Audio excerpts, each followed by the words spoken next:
Namaskar, Shubha Navabarsha. Greetings on the Bengali New Year. This year is special in many ways. Your city Gothenburg will soon be celebrating 400 years of its establishment.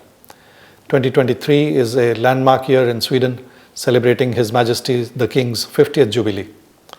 This year, India and Sweden are holding the presidencies of G20 and the EU in parallel. And this year also marks 75 years of India-Sweden diplomatic relations, although our linkages go much further back. I recently returned from India, where I had the opportunity to also attend the celebrations marking 100 years of the Swedish company SKF in India. Ericsson has been in India for even longer. 100 years ago, some Indian revolutionaries made Sweden their home for a few years. And more than 100 years ago, Gurudev Rabindranath Tagore was awarded the Nobel Prize in Sweden. Tagore's songs continue to resonate today, and I'm sure they will be an important aspect in your celebrations. 150 years ago, young Swedish engineers engaged in emerging steel and railway sectors in India. Sanskrit and Indology studies at Uppsala University date back to 200 years in Sweden. If we go further back, 300 years ago, Swedish ships sailed out of the city of Gothenburg to pursue trade links with the East. A replica of the famous East Indiaman, the ship, is on display in your city. This trade contributed to the success and prosperity of this port city in the north. Science and arts also flourished in Gothenburg.